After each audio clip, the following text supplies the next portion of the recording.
Assalamualaikum teman-teman.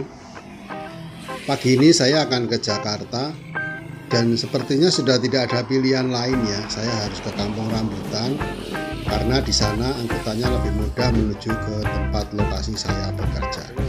Ada R176 yang tampaknya ini sudah hafal benar sama saya dan langsung berhenti. Dan ternyata di dalamnya ada Pak Amas. Di mana bawahnya cuma 7 orang, 5 orang gitu iya. Pak. Dari Rambutan juga Budiman Agak kurang ya? hanya ngisi waktu doang. Oh. Saya yang 2 minggu lalu itu dari Semarang Pak, Oh, naik Budiman. iya. Cuma 7 orang. Memang Budiman mah biarpun 3 orang juga berangkat. Jadi ya, Seperti di Rambutan kan nggak pakai konektor, paling 5 orang. oh. Terus sudah aturan dari pengusaha. Tapi katanya aturannya memang harus pakai kondektor Pak katanya. Enggak, iya. Enggak di Rambutan nggak pakai. Oh, mungkin. Pasien ini mau kayak ini diomongin sama DKJ. Sekarang mobil yang udah tua jual. Kasihan dia penuhin full. Tapi tiketnya mahal loh Pak itu. Masa? Iya. Saya dari Pangandaran itu 170. Belum. GR masih 150. Itu yang kali terus. Sepanjang perjalanan kami membicarakan mengenai perebusan ya. Salah satu kita mengagumi bagaimana manajemen dari PO Budiman yang sangat bagus hingga saat ini. Kalau bonus itu setelah 25 tuh berapa Pak? Apa? Kalau bonus penumpang itu 25 ya? 35. Oh 35. Malam saya dapat 1 juta, Pak. Dapat sejuta Pak? Iya, 5. Kalau 6 mah 1.200.000. Wah, Kalau 7 1.400.000. Yang enaknya di GR itu, Pak. iya padahal bonusnya banyak ya. 35 udah 200.000. Uang makan 200. Nah, Nah, kalau bonusnya dibagi 2 sama naik. bonus itu kalau penumpang bayarannya dibagi 2 gitu Pak? Iya. Sama perusahaan. Apanya? Itu apa namanya ongkosnya? Oh, iya. Kalau ongkos mah gimana ini? Udah kan misalnya om bayar Iya. 15, Ah. dipotong 10.000, 14 ke kantong. Kita mah nyari bonus aja. Gak mikirin setoran, Oh, gak mikirin ongkos. Pokoknya ngejar bonus aja. berarti bonus itu full ya Pak ya? Iya. Oh satu gitu ya? Iya. Oh ya itu pantas. Jadi bertahan. 35, 45, 55, 75, 85. Oh gitu. Bertahan. Malam 75 saya 5, 1 juta. Hebat. Pak, itu pakai genutnya dikasih 500.000. Mantap. Tapi kalau lagi sepi harus sabar. Iya, ya kan ada naiknya, ada turunnya. Pak. Iya, ada hujan, ada kemarau ya Pak. Iya. Karena saya sehari semalam dapat uang 150.000. Dan dari kenaik, Pak, apa-apa. Harus ketawa kalau dapat segini. Iya. Apalagi dia responsif. Obrolan saya dengan Pak Amas terhenti di sini ya, karena ini adalah saatnya Pak Amas turun dan diganti dengan Pak Galon. Nah, sebelum keberangkatan bis ini harus ganti oli dulu ya, sekitar maksimal 30 menit. Tapi tak disangka, tak dinyana, di pool ini ramai sekali orang-orang. Ada yang akan mengganti posisi atau lukir ya. Ada juga yang sedang memperbaiki kendaraan. Dan ternyata di antara kerumunan ini ada Pak Haji Roni, owner dari PO atau PT Gapuraning Rahayu. Pak Haji Roni ngecek langsung ke setiap bis yang akan diberangkatkan. Memang luar biasa kedekatan Pak Haji Roni ini dengan kru ya. Ini adalah R177 jurusan Lebak Bulus.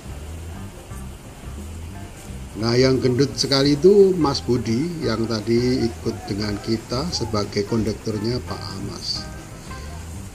Yang itu naik bis itu namanya Yono, itu R135, tapi kali ini dia ikut R1, ya benar 135, masih 135 dengan Pak Bambang.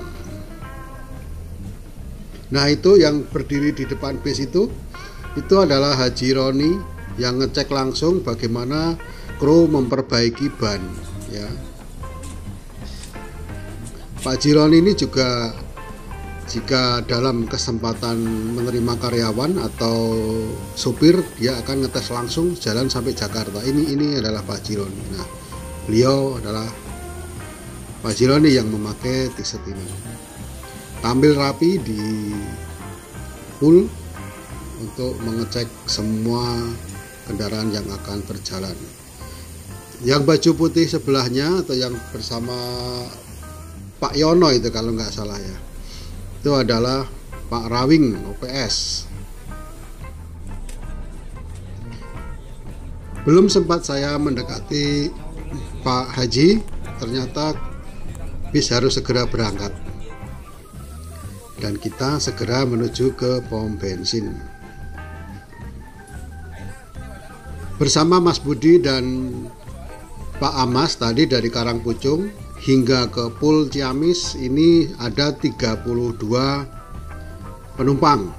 Namun sesampai Ciamis 17 orang penumpang harus berpindah ke R177 yang tujuannya Lebak Bulus. Padahal di R177 itu juga ada penumpang Kampung Rambutan. R177 dikemudikan oleh Pak Kunyang, sopir bis senior yang saya dulu suka ikut. Kalau nggak salah dulu R166. Ada fotonya di Facebook saya. Oh iya teman-teman, kalau siang hari terminal Ciamis ini baru kelihatan kan, banyak lubang-lubang segede kolam. Kalau ada ikannya ini pasti ada orang yang mancing di sini ya. Lubang ini cukup dalam-dalam. Terbukti ketika roda menginjak lubang tersebut, bis sempat goyang. Dari terminal Ciamis kita langsung bablas saja karena tidak ada penumpang yang naik. Dan kita langsung menuju ke Jalan Nasional.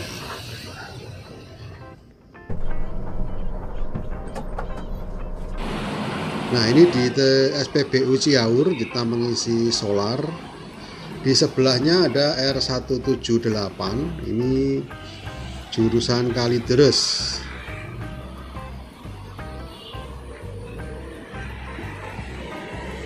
Tak perlu menunggu lama, setelah isi bahan bakar kita lanjutkan perjalanan kita menuju ke ibu kota ya teman-teman ya.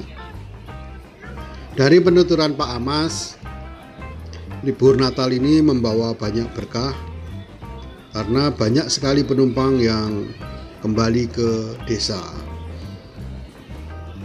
Malam minggu kemarin, malam Senin ya, saya malam Senin. Malam Senin kemarin katanya Pak Amas itu bisnya sampai full penumpang. Dan disitulah bonus mulai berdatangan sampai mendapatkan bonus 1 juta. 1 PP 1 juta itu sudah sangat besar, apalagi itu ditambah dengan uang makan atau upah ya istilahnya. Kalau upah sopir dan kena ini biasanya disebut sebagai uang makan. Dan belum juga itu ditambah dengan apabila ada paket yang dibawa. Dan tadi memang terlihat ada beberapa dus paket yang dimasukkan ke dalam bagasi di sepanjang perjalanan. Dari Ciaur Beti kita memasuki area Raja Polah.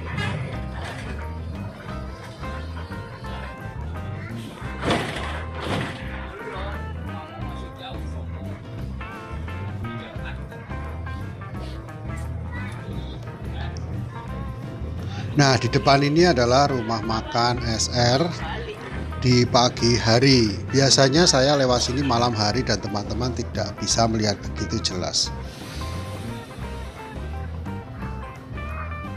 Ini jalan di arah Ciawi sudah diaspal ya teman-teman ya. Kalau beberapa waktu lalu teman-teman yang ikut bis malam hari itu sering terjebak macet panjang. Nah sekarang sudah nggak ada lagi karena Desember sudah mau berakhir, maka semua pengaspalan jalan juga sudah diselesaikan. Tapi cuma sampai di sini. Nah ini adalah area Gentong.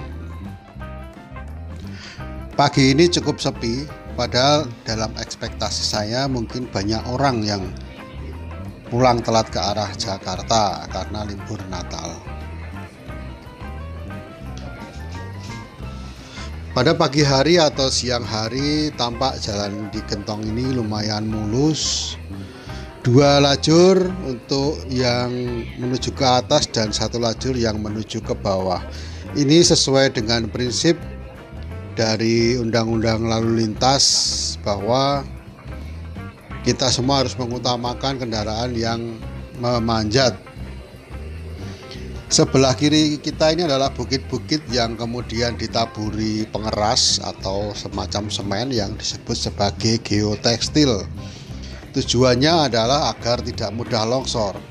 Dan pipa-pipa putih itu menusuk langsung ke dalam tanah, berguna untuk saturasi atau menguras dari kandungan air di dalam tanah agar tidak menjadi longsor.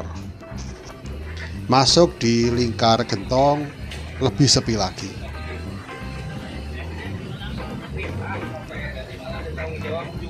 Perjalanan ini terasa cukup menyenangkan atau nyaman ya, karena bis ini termasuk bis yang masih bagus, dan ketika Pak Amas yang pegang bis ini cukup terawat. Pak Amas cerita kemarin bahwa mungkin dalam bulan-bulan yang lalu atau mungkin dalam bulan Desember ini ya, saya kurang begitu dengar, itu pernah mogok di tol ya, padahal yang dibawa itu 32 penumpang. Akhirnya beliau langsung menghadap ke Pak Haji Roni ya, yang beliau orangnya sangat care terhadap karyawan, dan mengatakan bahwa ada kerusakan di PLD sehingga mesin menjadi pincang. Nah ini istilah mekanik saja ya teman-teman ya. Jadi PLD itu kayak semacam busi gitu ya, tapi dia untuk diesel. Jadi kalau mesin-mesin diesel lama itu pakai nozzle atau pakai semprotan pipa, kalau yang baru itu pakai PLD, terutama yang Mercy di atas 1521 ke atas ya. Kalau 1521 masih pakai nozzle, itu sudah menggunakan PLD. Jadi settingnya juga memakai komputer, bukan setting kira-kira atau setting keahlian manual. Kita akan nanjak nih ya teman-teman ya, akan menyalip sebuah truk panjang di ujung dari tanjakan Gentong yang namanya Kadipaten. Truk dengan sumbu 2 di depan seperti itu sudah sangat jarang ya. Kalau nggak salah itu truk-truk build up dari Jepang.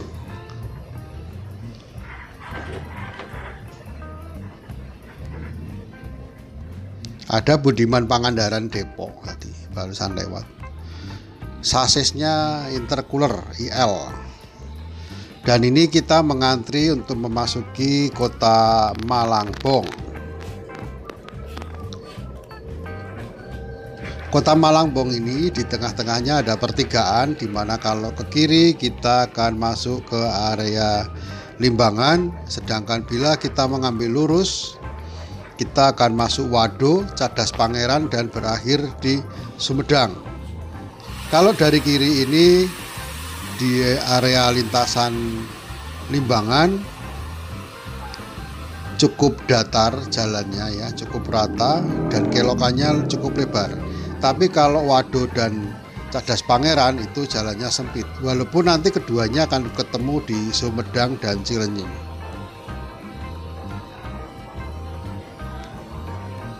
Pagi hari ini adalah musim pasar. Di di mana sepanjang perjalanan bila ketemu pasar kita akan sedikit terhambat.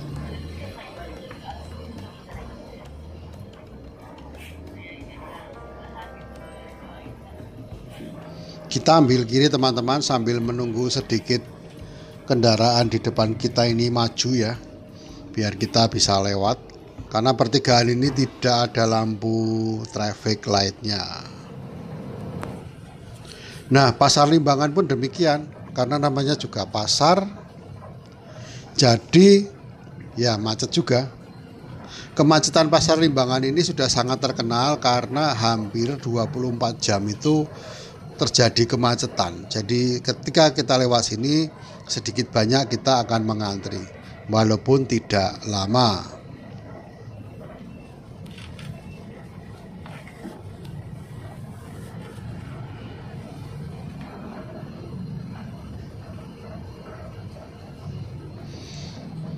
Nah, angkot berputar di tengah jalan seperti ini sudah biasa terjadi di sini.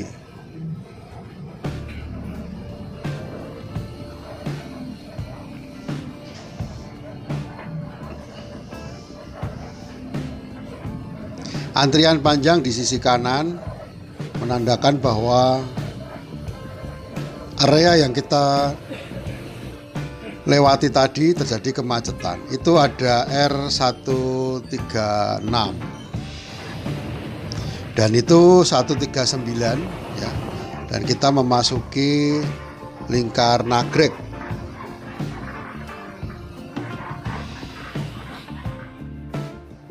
Sebagai halnya lingkar Gentong, lingkar Nagrek ini juga tampak senyap, tidak banyak kendaraan yang lewat. Lingkar Nagrek ini dibangun untuk mengatasi kemacetan yang biasa terjadi di Nagrek, yang dahulu kala disebut sebagai tanjakan Nagrek. Itu tanjakan yang paling mengerikan atau mengkhawatirkan, karena selain jalannya sempit, tanjakannya panjang. Jadi dibuat jalan lingkar agar terpecah dua, di mana yang satu, yang jalur lama itu adalah jalur turun, dan yang ini adalah jalur menanjak. Sepertinya ini perbukitan ini akan segera datar karena bukit-bukit di sebelah kiri kita ini sudah mulai dihabisin ya, ditambang. Mungkin untuk bahan material dari pembuatan semen di pabrik semen. Nah, itu teman-teman, kita lihat di sebelah kiri ya, batu-batu sudah bermunculan dan ini seperti dipotong-potong dengan alat berat, atau mungkin digunakan sebagai tanah uruk ya, kita nggak tahu, kita tidak menelusuri sampai ke situ.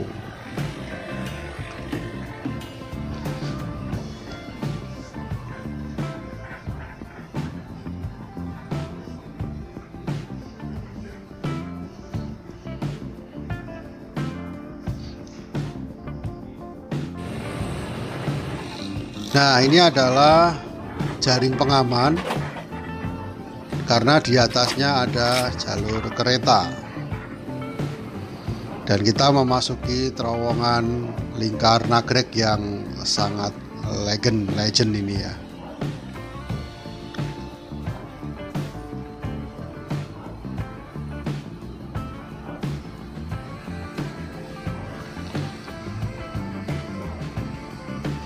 Masih mengenai PO Gapuraning Rahayu. Tadi Pak Amas sempat cerita kalau GR ini nambah 5 unit untuk pariwisata. Tapi saya belum tahu yang mana 5 unit itu. Katanya ambil juga dari EVI. Kapan-kapan kita buktikan ya teman-teman. Atau teman-teman sudah punya buktinya atau punya gambarnya, fotonya gitu ya, videonya, ya silahkan di-share ke kami, biar kita bisa lihat bareng-bareng. Nah, kita masuk di rumah makan ini belum pukul 12 ya, masih 12 kurang. Kalau nggak salah ini 11.45 masuk di Genah Rasa. Sudah ada 3 bus berjajar. Nah, yang turun itu adalah Pak Imat, Pak Ruhimat. Pak Ruhimat adalah adik dari Pak Amas. Ini dia. Oh, hah? Penuh ya? Penuh ya? Bapak itu ke sana apa ke sana? Oh, tahu gitu ikut Pak. Pak Rohima juga mengarah ke Jakarta di R147. Ini adalah suasana rumah makan Genah Rasa dan saya makan siang cukup dengan 19.000. Tadi waktu saya makan ada orang bergegas mengikuti satu orang yang berbadan agak gemuk gitu, dan ternyata beliau itu yang tadi lagi sholat itu adalah Pak Haji Dodi, adiknya Pak Haji Roni yang menjadi owner dari Genah Rasa. Jadi sepertinya hari ini cukup spesial karena owner GR, owner Gapura Aning Rahayu menyidak di garasi, sedangkan owner rumah makan menyidak di Genah Rasa. Kita langsung meneruskan perjalanan menuju ibu kota.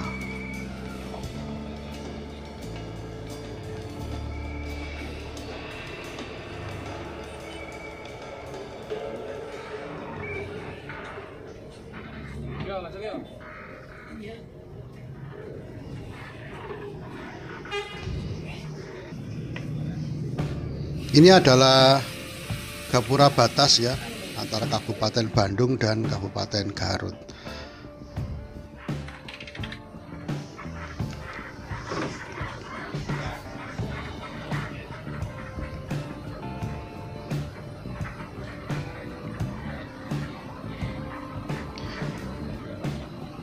Di Rancaikek ini tidak begitu padat, tetapi ketika memasuki jalur menuju tol, lalu lintas sepertinya makin rapat.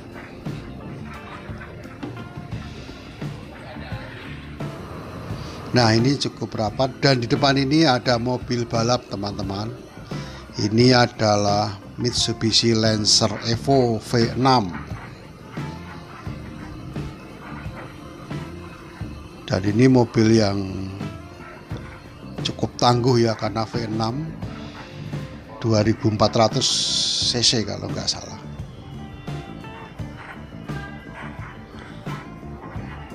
Mitsubishi Lancer Evo ini juga digunakan oleh Polri sebagai mobil patroli. Jadi kalau ngejar di tol atau ngejar di jalan-jalan bebas hambatan, polisi nggak perlu khawatir karena spek kendaraannya cukup tangguh. Juga menggunakan Mazda ya, untuk polisi Mazda, kemudian ada Altis, bahkan mungkin Toyota Camry.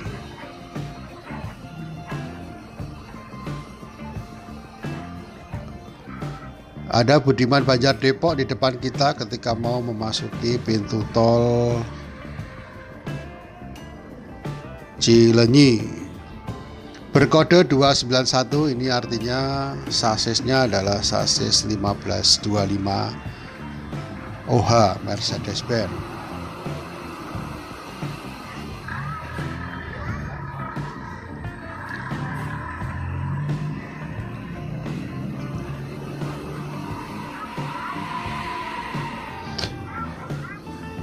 Gerbang tol Cileunyi ini lebih dikenal sebagai interchange Cileunyi ya, karena ini memiliki berbagai tingkat tol, di mana salah satunya disebut sebagai tol Cisumdawu, Cileunyi, Sumedang, dan Dawuan, yang mana itu akan menghubungkan tol hingga ke Kertajati. Namun saat ini masih ada satu ruas yang belum selesai. Nah itu teman-teman, itu adalah tol Kertajati. Nah kita masuk langsung di tol ini. Ini adalah tol Cipularang.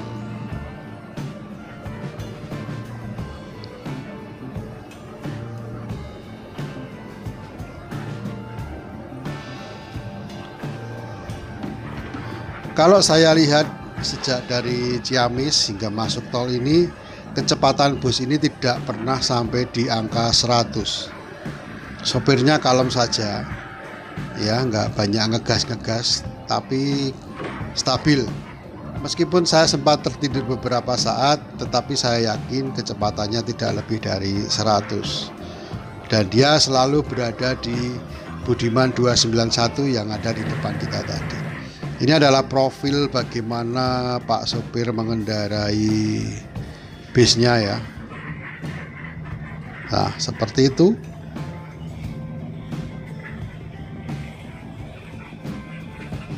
Kita lihat pandangan ke depan. Nah, kan. Cukup kencang teman-teman ya, ada di lajur kanan.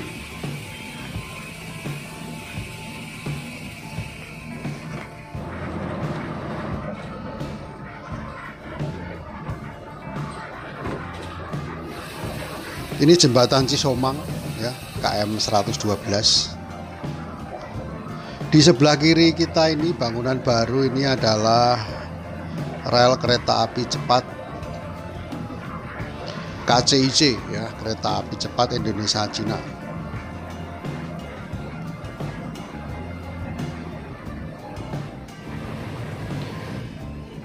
Dan memasuki area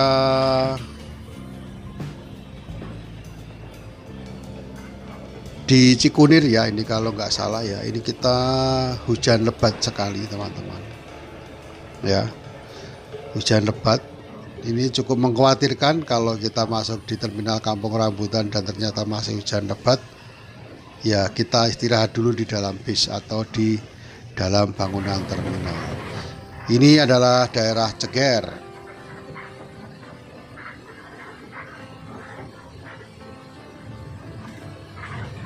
Ternyata di Kampung Rambutan hujannya sudah mulai reda.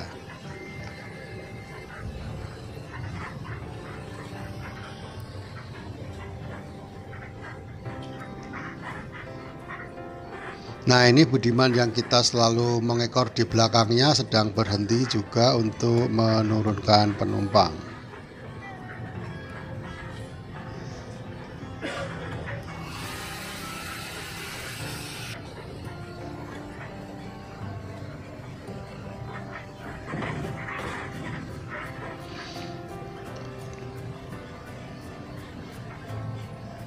Bis ini biasanya setelah masuk di terminal Kampung Rambutan, dia akan langsung melintas ke arah Lebak Bulus, dan dari Lebak Bulus kemudian berputar kembali untuk masuk ke Kampung Rambutan dan ngetem.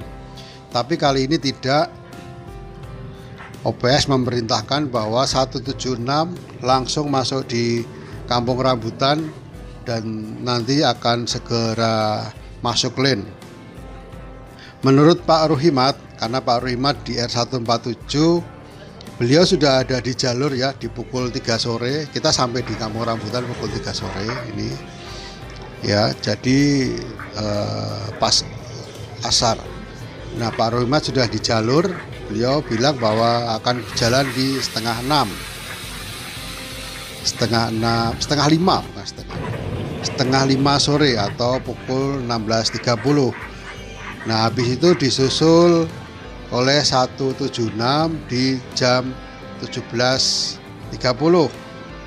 Selesai 17.30 akan masuk R127 yang mestinya dia berangkat dari Wangon, tapi untuk saat ini jalur Wangon sedang dihentikan sementara. R127 juga berangkat dari Karangpucung. Saya sebentar mampir di depan GR di R147 ya, untuk makan bareng-bareng ya. Habis itu saya pulang ke arah Tanjung Priok. Oke, sampai di sini dulu teman-teman. Terima kasih sudah menyimak. Kita jumpa kapan-kapan. Salam.